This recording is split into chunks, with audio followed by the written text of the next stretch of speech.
నమస్కారం city news ముఖ్యాంశాలు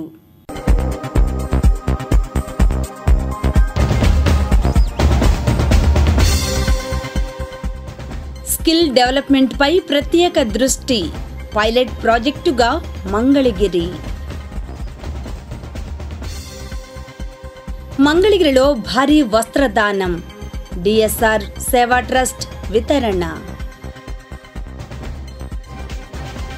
రాయపూడిలో బాల్య వివాహాలపై సదస్సు రాజధాని రిపోర్ట్లో డీటెయిల్స్ నవరస నటీమణి అంజలి దేవి సినీ శీర్షిక డాక్టర్ గోలి సమర్పణ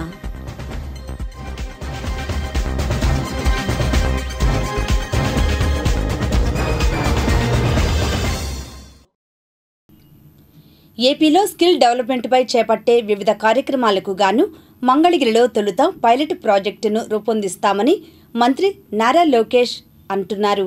రిపోర్ట్. మంత్రి నారా లోకేష్ విద్యాశాఖ అధికారులతో కీలక సమీక్ష నిర్వహించారు. విద్యార్థులకు సైన్స్ ఫేర్, క్రీడా పోటీలను నిర్వహించాలని సూచించారు. అలాగే విద్యార్థుల తల్లిదండ్రులు, టీచర్లతో నవంబర్లో సమావేశం నిర్వహించాలని ఆదేశించారు. స్కూల్స్, ఆయాలు, వాచ్మెన్లకు జీతాలు చెల్లించాలని, హాస్టల్స్లో నిరంతరం తనిఖీలు నిర్వహించాలన్నారు. అంతేకాదు నైపుణ్య గణనపైన అధికారులతో సమీక్ష చేశారు. మంగళగిరి నియోజకవర్గంలో పైలట్ ప్రాజెక్టు కింద దీనిని ప్రారంభించనున్నారు. ఏపీలో స్కూల్ విద్యార్థులు, తల్లిదండ్రులకు మంత్రి నారా లోకేష్ గుడ్ న్యూస్ చెప్పారు. నవంబర్లో విద్యార్థుల తల్లిదండ్రులు, ఉపాధ్యాయుల మెగా సమావేశాన్ని నిర్వహించాలని ఆదేశించారు. మంత్రి అధికారులతో సమీక్ష చేశారు. వారికి పలు కీలక సూచనలు చేశారు. అంతేకాదు సైన్స్ ఫేర్, క్రీడా పోటీలను అక్టోబర్, నవంబర్, డిసెంబర్ నెలల్లో నిర్వహించాలని, విద్యార్థుల్లో క్రీడా నైపుణ్యాలు పెంపొందించేందుకు అవసరమైన కిట్లు అందించాలని అధికారులకు కీలక సూచనలు చేశారు. పాఠశాలల్లో ఏ స్థాయిలో ప్రశ్నపత్రాలు లీక్ అయినా కఠిన చర్యలు తీసుకుంటామని హెచ్చరించారు. ప్రభుత్వ బడుల్లో ఉపాధ్యాయుల సర్దుబాటు ప్రక్రియ కొనసాగుతోందన్నారు మంత్రి. స్కూళ్లలో ఆయాలు, రాత్రి వాచ్మెన్లకు పెండింగ్లో ఉన్న జీతాలు చెల్లించడానికి చర్యలు తీసుకోవాలని సూచించారు. అలాగే అనకాపల్లి అనాథాశ్రమంలో కలుషిత ఆహారం తిని 3 విద్యార్థులు మృతి చెందిన ఘటనను గుర్తు చేసిన మంత్రి ఇలాంటి ఘటనలు పునరావృతం కాకుండా నిరంతరం తనిఖీలు చేపట్టాలన్నారు. మరోవైపు యువతకు ఉపాధి కల్పించేందుకే నైపుణ్య గణన నిర్వహిస్తున్నట్లు మంత్రి చెప్పారు. పరిశ్రమల యజమానులు, జాబ్ పోర్టల్స్ నిర్వాహకులతో మాట్లాడి మెరుగైన నైపుణ్య గణనకు సలహాలు తీసుకోవాలని అధికారులకు సూచించారు. ఈ నైపుణ్య గణన పూర్తి చేసిన తర్వాత యువతకు నైపుణ్యాలు అందించేందుకు చర్యలు తీసుకోవాలని అన్నారు. ప్రధానంగా సర్వే ద్వారా వివరాలతో యువత విద్యార్హతలు, ఉపాధి, నైపుణ్యాలను క్రోడీకరించి ప్రభుత్వమే ఒక ప్రత్యేక రెజ్యూమ్ తయారు చేస్తుందని చెప్పుకొచ్చారు. రాష్ట్రంలో నైపుణ్యం కలిగిన యువత సమాచారాన్ని ప్రముఖ కంపెనీలకు అందుబాటులో ఉండేలా చూస్తామన్నారు. అప్పుడు ఆయా కంపెనీలకు అవసరమైన నైపుణ్యం ఉన్న యువతను నేరుగా ఎంపిక చేసుకునే విధానం అందుబాటులోకి వస్తుందన్నారు. మరోవైపు యువతకు ఉపాధి కల్పించేందుకు నైపుణ్య గణన నిర్వహిస్తున్నట్లు మంత్రి చెప్పారు. పరిశ్రమల యజమానులు, జాబ్ పోర్టల్స్ నిర్వాహకులతో మాట్లాడి మెరుగైన నైపుణ్య గణనకు సలహాలు తీసుకోవాలని అధికారులకు సూచించారు. ముందుగా మంగళగిరి నియోజకవర్గంలో ప్రయోగాత్మకంగా నైపుణ్య గణన చేపట్టాలని మంత్రి అధికారులకు సూచించారు. స్కిల్ సెన్సస్ సర్వేతో యువతకు ఉద్యోగాలు కల్పిస్తామని, రాష్ట్రంలో ఉన్న పరిశ్రమల పెద్దలు, జాబ్ పోర్టల్స్ నిర్వాహకులతో మాట్లాడి మెరుగైన నైపుణ్య గణనకు సలహాలు తీసుకోవాలని మంత్రి అధికారులకు సూచనలు చేశారు. ప్రధానంగా రాష్ట్రంలో పరిశ్రమలకు అవసరమైన నైపుణ్య శిక్షణ, యువతకు ఉద్యోగాల కల్పనే లక్ష్యంగా నైపుణ్య గణన చేస్తామన్నారు. ఆయా పరిశ్రమలకు కావాల్సిన నైపుణ్య శిక్షణ ఇచ్చేందుకు అవసరమైన చర్యలు తీసుకుంటామన్నారు. డిఎస్ఆర్ సేవా ట్రస్ట్ ఆధ్వర్యంలో ఆదివారం మంగళగిరిలో 1000 మంది పేద మహిళలకు చీరలు పంపిణీ చేశారు. వివరాలు ఇలా ఉన్నాయి. మంగళగిరిలో ప్రముఖ సేవా సంస్థ దామర్ల శివరామకృష్ణ రామసీతమ్మ సేవా ట్రస్ట్ ఆధ్వర్యంలో ఆదివారం శ్రీ మార్కండేయ పద్మశాలీయ కళ్యాణ మండపంలో 1000 మంది పేద మహిళలకు చీరలు పంపిణీ చేశారు.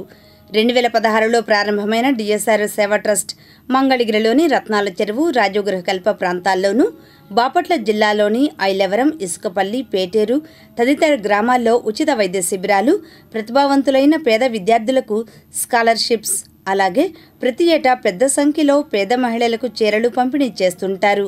దామర్ల శివరామకృష్ణ రామసీతమ్మ సేవా ట్రస్ట్ సభ్యులు డి శివరామకృష్ణ, డిఎస్ఎస్ శ్రీనివాసరావు, వి శివప్రసాద్, ఎం భానుప్రసాద్, వి సత్యనారాయణ, డి శోభన్ బాబు, ఏ కిరణ్ సేవా కార్యక్రమాలను పర్యవేక్షిస్తుంటారు. రామసీతమ్మ 10వ వర్ధంతిని పురస్కరించుకుని ఆదివారం ఈ కార్యక్రమం జరిగింది. ఈ మేరకు నిర్వాహకులు దామర్ల శ్రీనివాసరావు మాట్లాడారు. మా అమ్మగారు చనిపోయిన తర్వాత ఆమె జ్ఞాపకార్థం గత 10 సంవత్సరాల నుంచి వాళ్ళ నాన్నగారు దామర్ల శివరామకృష్ణ రామసీతమ్మ సేవా ట్రస్ట్ పేరు మీద వివిధ కార్యక్రమాలు నిర్వహిస్తున్నాము. దీంట్లో ముఖ్యంగా ఎవరైనా ఆర్థిక ఇబ్బందుల వల్ల చదువుకోలేకపోతే చదువు ఆపుకునేట్లయితే వాళ్ళకి ఫీజులు కడతాం కానీ ఫీజులు కట్టి చదివించడం కానీ, లేదనుకుంటే ఎక్కడైనా మెడికల్ ఇబ్బంది ఉన్నా కానీ వాళ్ళకి ఆర్థిక సహాయం చేసి వస్తాము. అట్లానే కొన్ని స్కూల్స్లో స్టూడెంట్స్ బుక్స్ పంపిణీ చేయటం కానీ, తర్వాత ఎక్కడైతే ఆర్ఎంపీ సౌకర్యం కూడా లేని గ్రామాలు ఉన్నాయో ఆ గ్రామాల్లో మెడికల్ క్యాంపులు పెడతాము. డాక్టర్లు అందరూ వెళ్ళి అక్కడ ఉచితంగా టెస్టులు చేసి కళ్ళజోళ్ళు కానీ మందులు కానీ అన్ని ఉచితంగా ఇస్తాము. ఈ 10వ సంవత్సరం కంటిన్యూగా చీరలు పంపిణీ చేయడం జరుగుతుంది. అట్లానే ఈ సంవత్సరం వచ్చేసి ఒక చిన్న పాప, సంవత్సరంన్నర పాపకి మెడికల్ అత్యవసరంగా ఉంటే 1,00,000 రూపాయలు ఆర్థిక సహాయం చేశాము. అట్లానే ఇద్దరు పిల్లలకి ఫీజులు కట్టాము.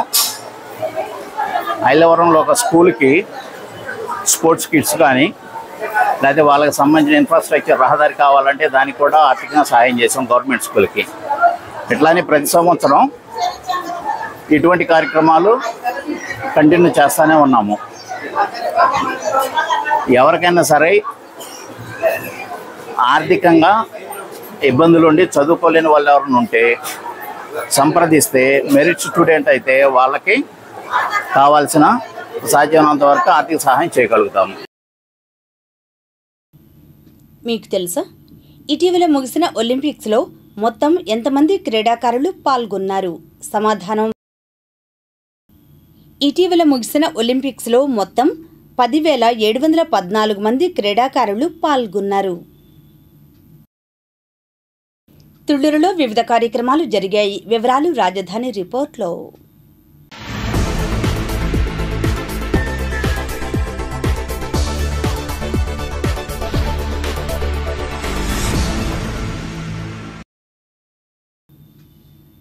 రాయిపూడి గ్రామంలోని ఎస్కేడి జెడ్పీహెచ్ఎస్ స్కూల్ నందు బాల్య వివాహాలపై అంగన్వాడీ సూపర్వైజర్ సీతారామమ్మ అధ్యక్షతన హైస్కూల్ విద్యార్థినులకు అవగాహన కార్యక్రమం ఏర్పాటు చేశారు. ఈ కార్యక్రమంలో స్కూల్ విద్యార్థినులకు బాల్య వివాహాలపై అంగన్వాడీ సూపర్వైజర్ కె సీతారామమ్మ మాట్లాడారు. ఈ కార్యక్రమంలో MEO Rajasekhar, high school HM Srinivasarao, MLHP Vasantharajeswari, ANM T Amruthavalli, ASHA వర్కర్లు, అంగన్వాడీ కార్యకర్తలు పాల్గొన్నారు. బాల్య వివాహాలు జరగకూడదు. ఎక్కడ సమాజం అనేది బాల్యం అంటే ఏంటి?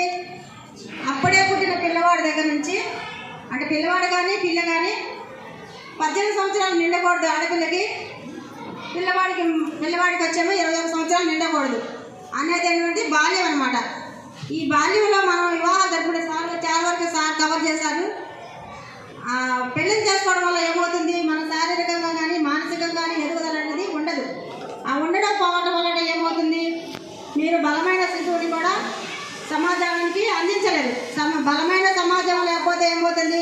దేశ అభివృద్ధి కూడా కుంటిపడిపోతుంది. ఈ బాల్య వివాహాలు ఏనాటి నుంచో మొదలుపెట్టారు, కానీ క్రమక్రమేణా తగ్గుతూ వచ్చాయి. ఎందుకనంటే ఆడపిల్లలు చదువు పట్ల శ్రద్ధ తక్కువైపోతుంది. ఫోన్ ప్రపంచానికి అలవాటు పడ్డారు ఎక్కువగా. అవునా కదా? ఫోన్ చూడగానే ఫోన్కి వెళ్ళిపోతున్నారు. చదువు మీద శ్రద్ధ తగ్గుతుంది. చదువు మీద శ్రద్ధ తగ్గగా తల్లిదండ్రుల ఆలోచన ఎలా వెళ్తే సార్ చెప్పినట్టు పెళ్లి చేద్దాం, ఒక మంచి భవిష్యత్తు వస్తుంది, మంచి అబ్బాయి జాబ్ చేస్తున్నాడు, అమ్మాయి సెటిల్ అయిపోయింది అని అనుకుంటారు.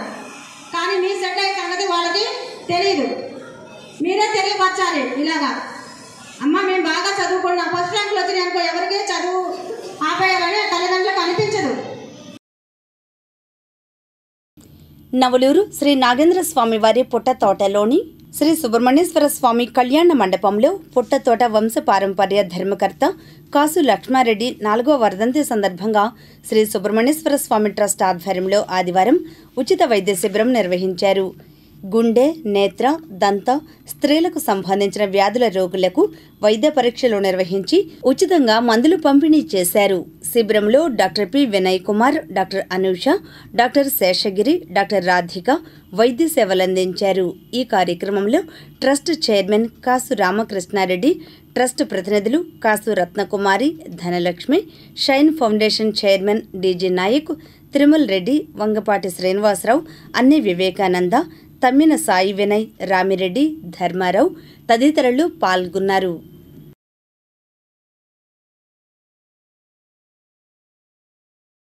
ఈనాటి మంచి మాట. ప్రతి మనిషికి మరణం ఉంటుంది, కానీ మానవత్వానికి కాదు. Mother Teresa. మంగళగిరి టిప్పర్ల బజార్ నారాయణ పాఠశాలలో శనివారం కృష్ణాష్టమి వేడుకలు నిర్వహించారు. ఈ కార్యక్రమంలో DYEO G Shanthakumari, AGM Muralikishore, RI Ramarao, ఈ బాంబ్స్ కోఆర్డినేటర్ ఫాతిమా ఖాన్, ఈ కిడ్స్ కోఆర్డినేటర్ కనకదుర్గ, ఏవో శ్రీనివాసరావు తదితరులు పాల్గొన్నారు. పాత మంగళగిరి శ్రీకృష్ణ చైతన్య వృద్ధులాశ్రమంలో విజయవాడకు చెందిన ఉపేంద్ర వర్మ పుట్టినరోజు సందర్భంగా అన్నదాన కార్యక్రమం నిర్వహించారు. ఈ కార్యక్రమంలో న్యాయవాది తోట నరసింహారావు, జి లక్ష్మణ, ఏ నరసింహారావు తదితరులు పాల్గొన్నారు. అనంతరం వారు మాట్లాడారు. మంగళగిరి వృద్ధాశ్రమంలో విజయవాడ వాసీయులు అంగా ఉపేంద్ర వర్మ గారి పుట్టినరోజు సందర్భంగా మరి మంగళగిరిలో ఉన్నటువంటి వృద్ధాశ్రమంలో జరుపుకోవడం ఎంతో సంతోషదాయకం. అలాగే ప్రతి ఒక్కరు కూడా పుట్టినరోజు అనగానే ఏదో పార్టీలకి వాళ్ళకి వెళ్తుంటారు. అంటే వేరే వాళ్ళు విమర్శించడం కాదు, మరి ఒకరోజైనా వీళ్ళకి అన్నదానం చేస్తే మన కోటి జనాల పుణ్యం వస్తుందని కోరుకుంటూ ప్రతి ఒక్కళ్ళు కూడా ఈ వృద్ధాశ్రమంలో ఇలాగే వీళ్ళకి సపోర్ట్గా ఉండి వాళ్ళకు కూడా ఒకరోజు అన్నదానం చేస్తే ఎంతో భాగ్యమని కోరుకుంటూ, మరి ఉపేంద్ర వర్మ గారు ఇలాంటి పుట్టినరోజులు మరి ఎన్నో జరుపుకోవాలని, మరి ఆ లక్ష్మీనరసింహస్వామి వారి అన్న ఉపేంద్ర వర్మ నుండు నీళ్ళు ఉండాలని కోరుకుంటూ థ్యాంక్ యూ. ఈరోజు మన శ్రీకృష్ణ చైతన్య వృద్ధాశ్రమంలో మన ఉపేంద్ర వర్మ గారి బర్త్డే సందర్భంగా అన్నదాన కార్యక్రమాలు ఇలా ఎన్నో చోట్ల సార్ సేవా కార్యక్రమాలు చేస్తూ ఉన్నారు. నిన్న దుర్గమ్మ వారి దగ్గర పంతులు గారులందరికీ కూడా మన వస్త్రదానం చేసి అమ్మవారి ఆశీస్సులు తీసుకొని మళ్ళీ వచ్చి నిన్న షైన్ మన అనాథ శరణాలయంలో అన్నదానం చేశాము. అలాగే అందరికీ శారీస్ పంచిపెట్టడం, అలాగే బంగారు ముక్కు పుడకలు కూడా వాళ్ళందరికీ చేసి సారు ప్రతి ప్రోగ్రాంలో కూడా అన్ని సేవా కార్యక్రమాల్లో ముందు ఉంటారు. అలాగే మన శ్రీ లక్ష్మీ నరసింహస్వామి మన కనకదుర్గ అమ్మవారి ఆశీస్సులు మెండుగా ఉండాలని, అష్టైశ్వర్యాలు ఆరోగ్యాలతో ఉండాలని, పిల్లలకి ఇంట్లో ప్రతి ఒక్కరు కూడా చల్లగా ఉండాలని, అమ్మ తల్లి దీవెనలు ఉండాలని కోరుకుంటున్నామండి.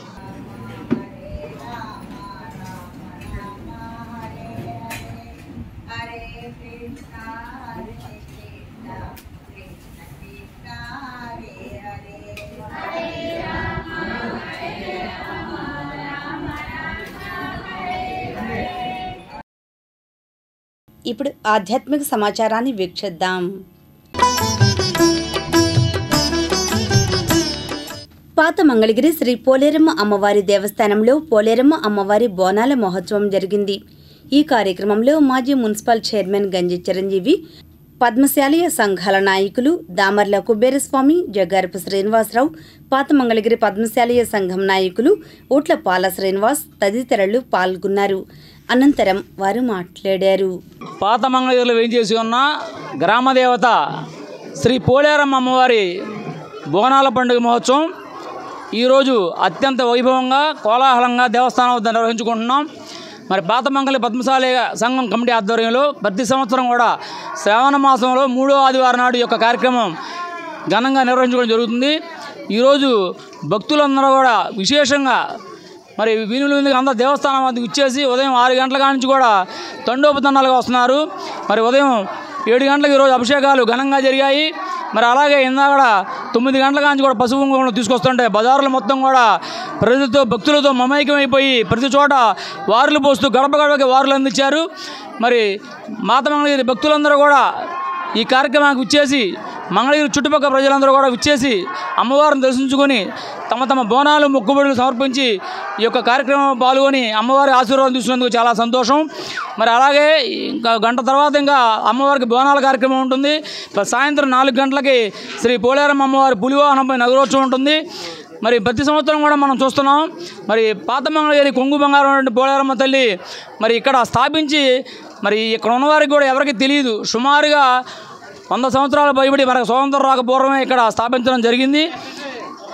పాత మంగళగిరిలో పోలేరమ్మను మొక్కుకుంటే సకల శుభాలు కలుగుతాయని, అలాగే ఏమన్నా పాపదోషాలు ఉన్నా పోతాయని చెప్పి ప్రతీది కొలువై ఉన్న తల్లి పోలేరమ్మ తల్లి బోనాల సందర్భంగా ఈరోజు అత్యంత భక్తి శ్రద్ధలతో ఉదయం అభిషేకంతో ప్రారంభమై శాస్త్రోక్తంగా కార్యక్రమాలు నిర్వహించుకోవటం పాత మంగళగిరి పద్మశాలి బౌద్ధ సంఘ ఆధ్వర్యంలో ఈ కార్యక్రమాలను నిర్వహించుకోవడం చాలా సంతోషం. గ్రామాన్ని పరిరక్షించాలని, గ్రామ ప్రజల కష్టాలను తీర్చాలని, మంగళగిరి పట్టణంతో పాటు చుట్టుపక్కల ఉన్న ప్రజల యొక్క కష్టాలను తీర్చే తల్లిగా, రైతులకి మంచి పంటలు ఇచ్చే తల్లిగా ఈ తల్లి విలువేల్పు ఇక్కడ ఉండటం, మరి 100 సంవత్సరాల పైనుంచే మంచి కార్యక్రమాల ద్వారా ఈ తల్లి కార్యక్రమాలు నిర్వహించుకోవడం చాలా సంతోషాన్ని వ్యక్తపరుస్తూ ఈ విచ్చేసే భక్తులందరి కోరికల్ని తీరుస్తూ అష్టైశ్వర్యాలతో ఆరోగ్యంతో ప్రజలందరూ ఉండే విధంగా ఆ తల్లి ఆశీస్సులు ఉండాలని మనస్ఫూర్తిగా కోరుకుంటున్నాం. మరి ఈ రోజున భక్తులందరూ కూడా కుటుంబాలతో అందరూ కూడా ఒక 12 కుటుంబాలు 20 కుటుంబాలు అందరూ కూడా ఎక్కడికక్కడ వాళ్ళ ఇంటి జ్ఞాతుల పేరుతో వాళ్ళందరూ కూడా వచ్చి ఇక్కడ అమ్మవారికి కుటుంబ విధంగా కూడా బోనాలు సమర్పించుకుంటాం. వాళ్ళ యొక్క ఆడపిల్లల్ని పల్లెటూరు నుంచి కూడా పిలిపించుకుంటాం. ఇలాంటి కార్యక్రమాలు చేస్తాం మంగళగిరిలో. ఇది ఆనవాయితీగా వస్తుంది. మరి ఈ రోజున మరి పోలేరమ్మ పండుగ జరుపుకున్న సందర్భంగా అందరికీ శుభాకాంక్షలు తెలియదు. మంగళగిరి గ్రామదేవత పోలేరమ్మ అమ్మవారి బోనాల ఉత్సవాన్ని పాత మంగళగిరి పద్మశాలి బౌద్ధ సంఘం మరి ఘనంగా నిర్వహిస్తూ ఉంది. మరి ఈ దేవాలయంలో వేంచేసి ఉన్నటువంటి పోలేరమ్మ వారికి గ్రామ ప్రజలందరూ కూడా పెద్ద ఎత్తున పూజా కార్యక్రమాలు నిర్వహిస్తూ ఉన్నారు.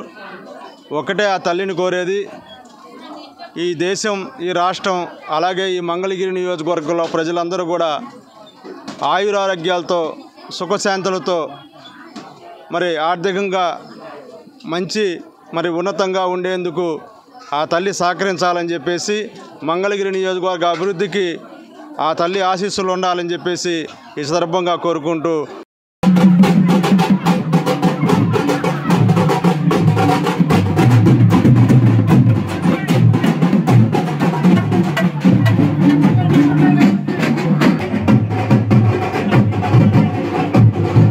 మంగళగిరి శ్రీ లక్ష్మీనారాయణ స్వామి వారి దేవస్థానం ప్రాంగణంలో శ్రీ గీతాజ్ఞాన యోగ మిత్రమండలి గాయత్రి పరివార్ ఆధ్వర్యాన అన్నదాన కార్యక్రమం జరిగింది. ఈ కార్యక్రమంలో ఆయా సంస్థల ప్రతినిధులు హాజరయ్యారు. అనంతరం వారు మాట్లాడారు. గాయత్రి యజ్ఞం, గీతా పారాయణం, అన్నదాన సమారాజన జరిగింది. ఈ కార్యక్రమానికి జనందరూ పాల్గొని జయప్రదం చేసినందుకు అందరికీ ధన్యవాదములు. 32 సంవత్సరాల నుంచి కూడాను ఈ గాయత్రి పరివార్ పంచకుండ యజ్ఞాలు, 24 కుండల యజ్ఞాలు, 108 కుండల యజ్ఞాలు, అశ్వమేధ యజ్ఞం మంగళగిరిలో జరిగినాయి. ఈ కార్యక్రమంలో అందరికి కూడాను గాయత్రి యజ్ఞం, ఇంట యజ్ఞం చేయటము, పుట్టినరోజు సంస్కారం, వివాహ సంస్కారం, పుంసమ సంస్కారం, ఈ కార్యక్రమాలు కూడా గాయత్రి పరివార్ ద్వారా జరుగుతుంటాయి. ఎవరైనా చేయించదలసిన వాళ్ళు గాయత్రి పరివార్ తెలియపరిస్తే వారు మీ ఇంటి దగ్గరకు వచ్చి చేస్తారు. లేదు మీకు ఇబ్బంది అక్కడ కుదరపోతే మా పోలేరమ్మ గుడి దగ్గర, మంగళగిరి పోలేరమ్మ గుడి దగ్గర గాయత్రి ప్రజ్ఞాపీఠం ఉంది. మేము గుంటూరు నుంచి మా కుటుంబ సమేతంగా ఇక్కడికి వచ్చేస్తున్నాము. ఇందులో ఈ కమిటీలో ఒక మెంబర్గా, యాక్టివ్ మెంబర్గా ఉన్నటువంటి వెంకటరెడ్డి గారు నాకు బాగా బాల్యమిత్రుడు. నిన్ననే ఫోన్ చేసి ఇక్కడ గాయత్రి యజ్ఞం జరుగుతూ ఉంటుంది, గత 30 సంవత్సరాల నుంచి జరుగుతుంది, ఒకసారి వచ్చి చూడకూడదా అని చెప్పేసి చెప్పడం జరిగింది. చూద్దామని చెప్పేసి వాళ్ళు వచ్చాము. చాలా చాలా గొప్పగా కార్యక్రమంలో మేము కూడా పాల్గొన్నాము. చాలా సంతోషం వేసింది. నిజంగా ఆ గాయత్రి తల్లి మమ్మల్ని ఆశీర్వదించిందని చెప్పేసి మేము ఇవాళ మాకు దొరికిన అదృష్టాన్ని మేము అనుకుంటున్నాము. అది ఒక అదృష్టంగా భావిస్తున్నాము. చాలా గొప్పగా ఉంది. కానీ ఇక్కడ భోజనాలు కూడా దరిదాపుగా 800 మంది 1000 మందికి భోజనాలు కూడా అరేంజ్ చేశారు. 348వ అన్న సంతర్పణ కార్యక్రమానికి భక్తులు 50 మంది పాల్గొని ఈ అన్న సంతర్పణ కార్యక్రమాన్ని జయప్రదం చేశారు. ఈ గీతా యోగమిత్ర మండలి గాయత్రి పరివార శాఖ వారు ఇలా నిర్విరామముగా ఈ అన్నదాన కార్యక్రమం నిర్వహిస్తున్నందుకు వారికి ముఖ్యంగా ధన్యవాదాలు తెలుపుతున్నాము. ఇది భక్తుల యొక్క సహాయ సహకారములతో జరపబడుతున్నది. ఆత్మకూరు వడ్డేరిపాలెం పోలేరమ్మ అమ్మవారి జాతర మహోత్సవం జరిగింది. ఈ కార్యక్రమంలో టీడీపీ నాయకులు పోతినేని శ్రీనివాసరావు, భక్త బృందం టి రమణయ్య, చెల్లా రవీంద్రబాబు, సంజీవరావు తదితరులు పాల్గొన్నారు. అనంతరం వారు మాట్లాడారు. తరపున ఈ మహాలక్ష్మి పొంగళ్ళు, పోతురాజు పొంగళ్ళు పెట్టుకుంటాము. వినాయక చవితి ఒకటి ఇదొకటి చేసుకుంటాం. సంతోషంగా ఊరు మొత్తం గ్రామం మొత్తం సంతోషంగా చేసుకుంటుంటాం. జై అంకాలమ్మ తల్లి, జై పోలేరమ్మ తల్లి, జై జై పోతురాజు స్వామికి జై. ప్రతి సంవత్సరం ఈ గ్రామంలో గ్రామ పెద్దల సహకారంతో గ్రామ దేవత ఉత్సవం జరుగుతుంది. అందులో భాగంగా ఈ సంవత్సరం కూడా అంకాలమ్మ, పోలేరమ్మ, పోతురాజు స్వామి వారి ఊరేగింపు ఎంతో ఘనంగా రంగరంగ వైభవంగా కనక తప్పెట్లతో, మేళాలతో, బాణాసంచాలతో ఎంతో రంగరంగ వైభవంగా గ్రామం మొత్తం ప్రజలు ఈ కార్యక్రమంలో పాల్గొని స్వామివారికి పొంగలు పెట్టడం కానీ ఊరేగింపులు చేయడం కానీ చేసి స్వామివారి కృపకు ప్రతి సంవత్సరం మేము పాత్రలు అవుతూ ఉంటాం. అలాగే ఈ కార్యక్రమం యొక్క ముఖ్య ఉద్దేశం ఏంటంటే గ్రామ దేవత మమ్మల్ని చల్లగా చూడాలి, మనల్నే కాదు ఈ ప్రజలందరినీ చల్లగా చూడాలన్న ఉద్దేశంతో సకాలంలో వర్షాలు పడి గ్రామం సుభిక్షంగా ఉండాలని ఆ ఆలోచనతో స్వామివారికి ప్రతి సంవత్సరం ఎంతో ఘనంగా ఈ కార్యక్రమం పూజ చేస్తూ ఉంటాము. అందులో భాగంగా ఈ సంవత్సరం కూడా గ్రామ దేవత పూజ ఘనంగా నిర్వహించాము. ఈ అమ్మవారి జాతర జరుపుకోవటం, నన్ను ఆహ్వానించడం నాకు వచ్చినందుకు చాలా సంతోషంగా ఉంది. ఇక ముందు కూడా ప్రతి ఏటా ఇంకెంతకన్నా ఘనంగా జరుపుకోవాలని కోరుకుంటూ మీ దగ్గర నేను సెలవు తీసుకుంటున్నాను. ఇక్కడికి వచ్చిన అందరికీ కృతజ్ఞతలు, అభినందనలు. ఓకే. ఈరోజు జరుగుతున్నటువంటి ఈ కార్యక్రమం గత 100 సంవత్సరాల నుండి మా పూర్వీకుల నుండి వస్తున్నటువంటిది. గ్రామంలో చక్కగా వర్షాలు పడి గ్రామ ప్రజలందరూ ఆరోగ్యాలతో ఉండాలని ఈ కార్యక్రమం నిర్వహిస్తున్నాము.